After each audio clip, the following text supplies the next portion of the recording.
आज हम पढ़ेंगे, इससे पहले अभी हमने पढ़ा था रोले का प्रमेय, और उसके उसी क्रम में अब दूसरा प्रमेय है जिसको मध्यमान प्रमेय भी कहते हैं हिंदी में। इनको मीन वैल्यू थ्योरम या MVT भी कहते हैं।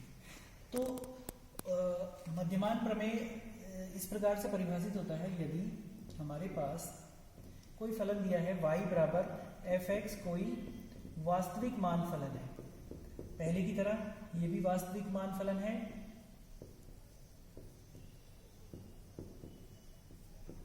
ये एक वास्तविक मान फलन है, और वास्तविक मान फलन होने के बाद परिभाषित है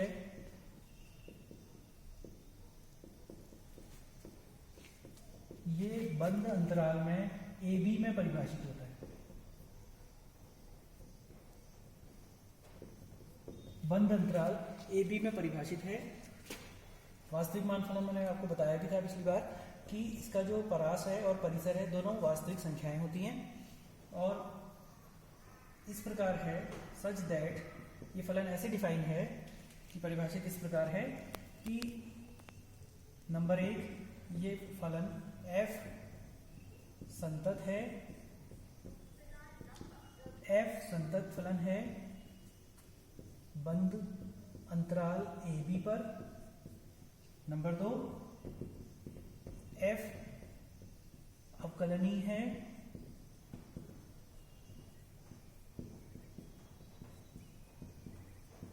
ये खुला अंतराल है ओपन इंटरवल AB पर।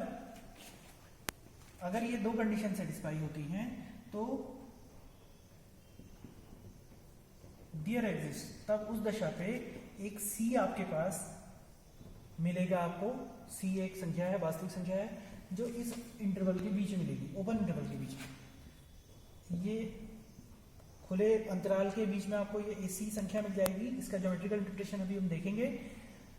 सच दैट ये कैसे मिलेगी कि आपके पास जो f' होगा ये बराबर होगा FB माइनस FA बटे B माइनस A, जहां FB B पर फलन का मान है और FA जो है A पर फलन का मान है, B माइनस A ये लिखा हुआ है आपके पास। तो अगर ये कंडीशन पहली दो कंडीशन सेटिस्फाई होती हैं तो आप कहेंगे कि मीन वैल्यू थ्योरम लागू होता है।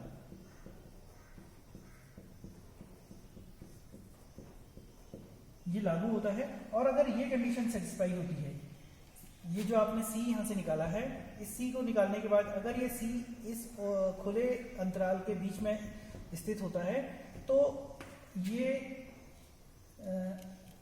लागू होने के बाद वेरीफाइड हो जाता है, यानी सत्यापित हो जाता है।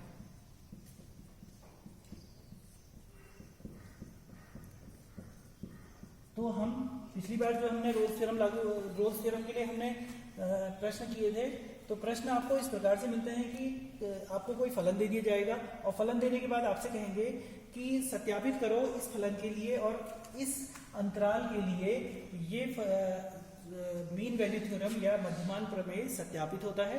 तो आप सत्यापित होने पे दो केस पे आप काम करेंगे, जिसमें पहले आप देखेंगे कि ये लागू होता है अथवा नहीं होता है। अगर लागू नहीं होता है तो सत्यापित भी नहीं होगा।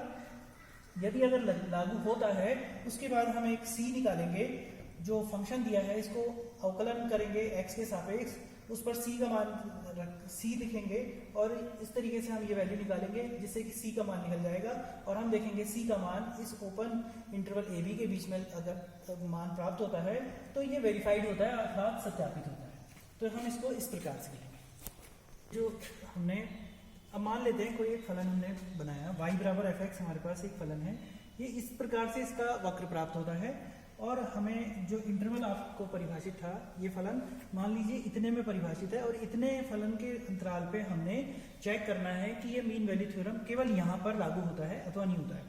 तो हम देखेंगे ये इंटरवल हमने बना लिया। इसमें अब आप देख रहे हैं कि A पर फलन का मान FA के बराबर है, B पर फलन का मान FB के बराबर है, और यहाँ पर कोई एक ऐसा बिंदु है, ये जो उच्चनिष्ठ प्राप्त हो रहा है, ये बिंदु आपको जहां पर को मान लीजिए ये बिंदु C बिंदु है, और इस पर फलन का मान एफ सी के बराबर है, तो आपने मान लीजिए अब हमने y बराबर एफ एक्स हमारे पास फलन था, तो जब हम dy बाई डी एक्स निकालेंगे यानी x के सापेक्ष अवकलन निकालेंगे तो ये एफ डैश एक्स मिलेगा हमको, और कोई बिंदु dy बाई डी एक्स बराबर c बिंदु पर अगर हम dy by D X check करते हैं तो ये एफ डैश सी के बराबर होता है। इसको हम एफ डैश सी मान लेंगे, और आप देख रहे हैं कि एफ डैश सी जो कि आप जानते हैं ये इस रेखा की, मान लो इस रेखा का नाम ए बी है, तो और ये सी पर स्पर्श रेखा की प्रवणता है, की प्रवणता को दिखाता है। ठीक है, ये आपने पढ़ भी रखा है अनुप्रयोग में, अवकलन के अनुप्रयोग में कक्षा 11 में। तो एफ डैश सी बराबर D Y by D X, X बराबर सी को दिखाता है। और ये पुनः यही आपको आप देख रहे हैं कि जो रेखा ए बी है, ये जो रेखा ए बी मिली आपको, ए बी रेखा की प्रवणता भी इतनी ही मिल रही है आपको। इसके अगर कोऑर्डिनेट हम देखें तो ए कॉमा एफ ए होते हैं, और इसके कोऑर्डिनेट देखें तो हमें B comma F B coordinate होते हैं, ए और बी के।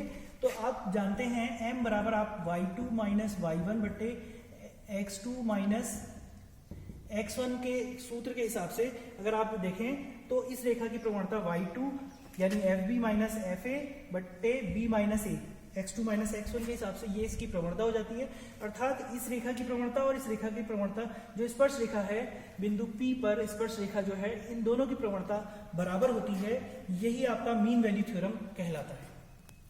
अब यही चीज रोल थ्योरम के रूप में भी परिवर्तित हो जाएगी यदि आपके पास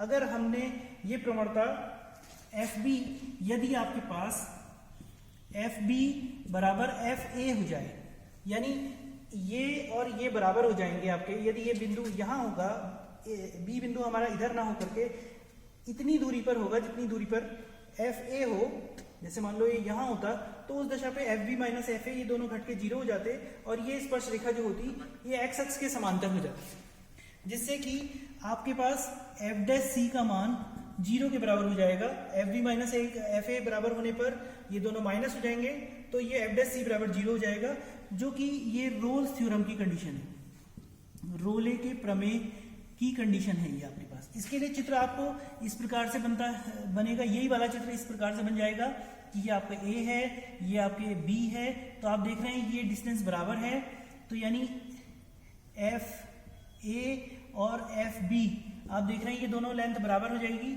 ए कॉमा एफ ए इसके कोऑर्डिनेट है, बी कॉमा एफ बी इसके कोऑर्डिनेट है, तो इतनी लेंथ बराबर होने के बाद ये जो सी बिंदु मिलेगा आपको, जो सी बिंदु मिलेगा वो यहां मिलेगा पी पर, ये सी बिंदु मिला आपके, जिससे कि एफ डैश सी बराबर आपके 0 हो जाएगा। आप देख रहे हो ना, ये एक्स एक्स के समांतर, ये एफ डैश सी का मान 0 कब होगा, जब ये स्पर्श रेखा एक्स अक्ष के समांतर हो जाएगी, तब ये एफ डैश सी का मान 0 आएगा।